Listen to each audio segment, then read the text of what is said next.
नमस्कार मित्रांनो, हर हर महादेव. ओम नमः शिवाय. नागदेवताला नमन. मित्रांनो, 17 ऑगस्ट 2026 हा दिवस अत्यंत विशेष आहे. महाराष्ट्रात याच दिवशी श्रावणातील पहिला सोमवार नागपंचमी एकत्र आहेत. म्हणजेच एका दिवसात भगवान महादेवाची उपासना आणि नागदेवताची पूजन करण्याची सुंदर संधी भक्तांना मिळणार आहे. कल्पना करा, एका बाजूला श्रावण सोमवारचा महादेवाचा दिवस आणि दुसऱ्या बाजूला नागपंचमीचा पवित्र दिवस.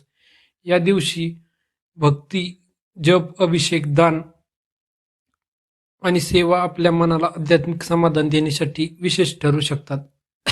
अशी धार्मिक श्रद्धा आहे. म्हणूनच आजच्या या व्हिडिओमध्ये आपण जाणून घेणार आहोत, श्रावणातील पहिल्या सोमवारी काय करावे, नागपंचमीला नागदेवताची पूजा कशी करावी, महादेवाला कोणत्या वस्तू अर्पण कराव्यात, कोणता मंत्र म्हणावा, कोणत्या चुका अजिबात करू नये, कोणते साधे उपाय भक्तिभावाने करावेत, आणि शेवटी आपण एक अशी छोटीशी प्रार्थना करणार आहोत जी तुम्ही 17 ऑगस्टला महादेवांसमोर नक्की म्हणू शकता. श्रावण सोमवारचे महत्त्व. श्रावण महिना भगवान शिवांच्या उपासनेसाठी अत्यंत पवित्र मानला जातो.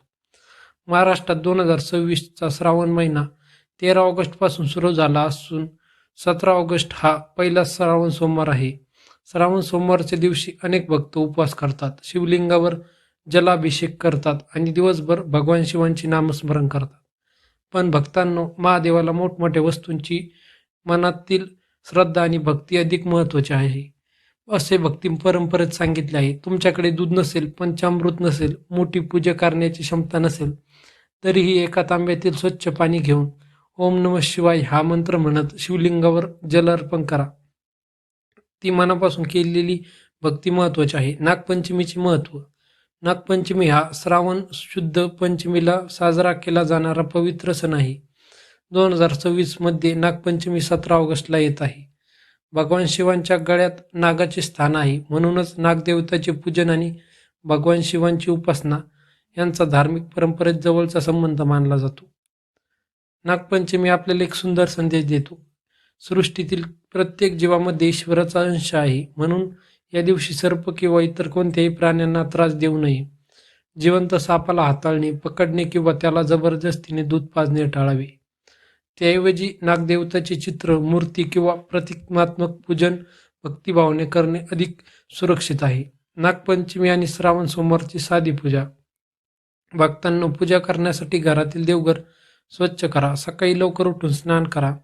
स्वच्छ कपडे परिधान करा. देवघरात भगवान शिव आणि नागदेवताची चित्र किंवा मूर्ती ठेवा. सर्वप्रथम गणपतीचे स्मरण करा. त्यानंतर महादेवाला नमस्कार करून म्हणा ओम नमः शिवाय. यानंतर शिवलिंगावर स्वच्छ पाणी अर्पण करा. तुमच्या श्रद्धेनुसार दूध किंवा पंचामृत अर्पण करू शकता. बेलपत्र अर्पण करा, फुले अर्पण करा, धूप आणि दिवा लावा आणि काही मिनिट शांत बसून महादेवांचे स्मरण करा. या दिवशी म्हणायचा मंत्र. शिवलिंगासमोर बसून 108 वेळा ओम नमः शिवाय हा मंत्र म्हणू शकता. नागदेवताचे स्मरण करताना ओम नागदेवताय नभ्य असा जप श्रद्धेने करता येतो. मंत्र म्हणताना घाई करू नका. मंत्र किती वेळ म्हटला यापेक्षा तो किती श्रद्धेने म्हटला याला भक्तीमध्ये अधिक महत्त्व दिले जाते. महादेवाला काय अर्पण करा. श्रावण सोमवारच्या दिवशी भक्तिभावाने पुढील गोष्टी अर्पण केल्या जातात. स्वच्छ पाणी, बेलपत्र, फुले, दीप, धूप, दूध किंवा पंचामृत श्रद्धेनुसार. मात्र कोणतीही वस्तू अर्पण करण्यापूर्वी आपल्या स्थानिक मंदिरातील नियम आणि परंपरा लक्षात घ्या. नागपंचमीला विशेष काय करावे. नागदेवताच्या प्रतिकात्मक चित्रासमोर दिवा लावा. फुले अर्पण करा. हळद कुंकू वाहण्याची परंपरा असल्यास ती श्रद्धेने पाळा. नागदेवताला नमस्कार करून आपल्या कुटुंबांच्या सुख शांतीसाठी प्रार्थना करा.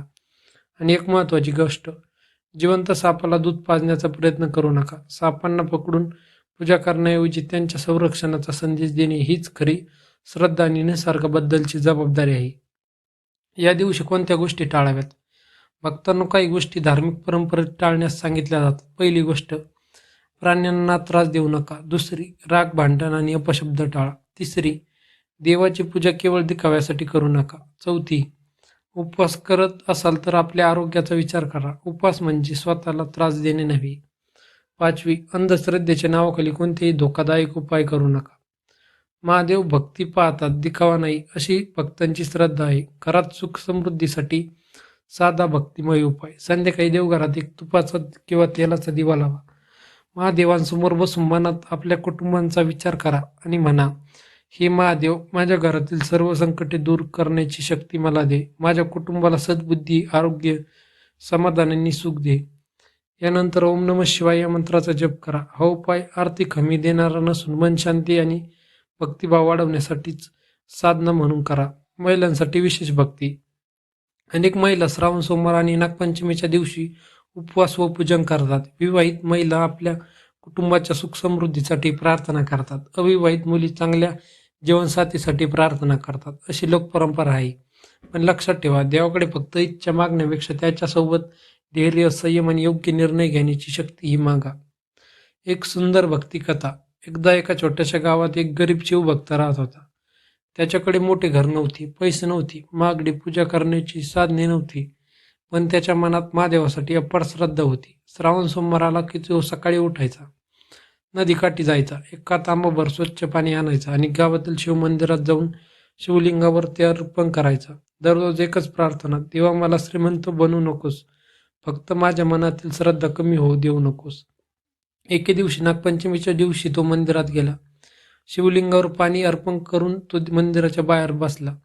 तेवढ्यात त्याला मंदिराच्या परिसरात एक साप दिसला. तो घाबरला, पण त्याने त्या सापाला त्रास दिला नाही. तो बाजूला झाला आणि मनात म्हणाला, हे महादेव, हा जीवही तुझाच आहे. काही वेळाने साप शांतपणे निघून गेला. त्या दिवशी भक्ताला एक गोष्ट समजली, देवाची पूजा फक्त मंदिरात नसते, प्रत्येक जीवाबद्दल करुणा ठेवण्यातही देवाची सेवा असते. ही कथा आपल्याला सांगतं की भक्ती म्हणजे केवळ विधी नाही, भक्ती म्हणजे दया, संयम, श्रद्धा आणि चांगले कर्म. 17 ऑगस्टसाठी विशेष प्रार्थना. आता व्हिडिओ पाहणाऱ्या प्रत्येक भक्तांनी मन शांत करा, डोळे बंद करा, मनात भगवान शिवांचे रूप आठवा आणि माझ्यासोबत म्हणा, हे कैलासपती महादेवा, माझ्या घरावर तुझी कृपा दृष्टी सदैव राहून दे. माझ्या कुटुंबातील सर्वांना आरोग्य दे, मनातील भीती दूर कर, वाईट विचार दूर कर, आमच्या हातून चांगले कर्म घडून दे. ज्यांच्या आयुष्यात संकटे आहे त्यांना धैर्य दे, ज्यांना आर्थिक अडचणी आहेत त्यांना योग्य मार्ग दाखव, ज्यांच्या घरात मतभेद आहे त्यांच्या घरात प्रेम निर्माण कर. आणि सर्वात महत्त्वाची, आमची तुझ्यावरील श्रद्धा कधीही कमी होऊ देऊ नकोस. हर हर महादेव. भक्तांनो, 17 ऑगस्ट हा दिवस फक्त सण म्हणून पाहू नका. हा दिवस स्वतःमध्ये सकारात्मक बदल करण्याची संधी म्हणून पहा. महादेवाची पूजा करा, नागदेवताला नमस्कार करा, गरजू व्यक्तीला मदत करा, प्राण्यांबद्दल दया ठेवा, घरातील मोठ्यांचा आशीर्वाद घ्या आणि शक्य असेल तर एखाद्या गरजू व्यक्तीला अन्नदान करा. कारण देवापर्यंत पोहोचण्याचा सर्वात सुंदर मार्ग म्हणजे श्रद्धा आणि सत्कर्म. जर तुम्ही मनापासून महादेवावर विश्वास ठेवत असाल तर कमेंटमध्ये लिहा, ओम नमः शिवाय, नागदेवताय नमः, आणि हा व्हिडिओ महादेवाच्या भक्तांपर्यंत नक्की शेअर करा. तुम्ही पाहतात भक्तिरंग सागर या चॅनलला सबस्क्राईब करा. पुन्हा भेटूया अशाच एका अद्भुत टॉपिक्सचं. धन्यवाद. हर हर महादेव. जय नागदेवता. जय श्री स्वामी समर्थ.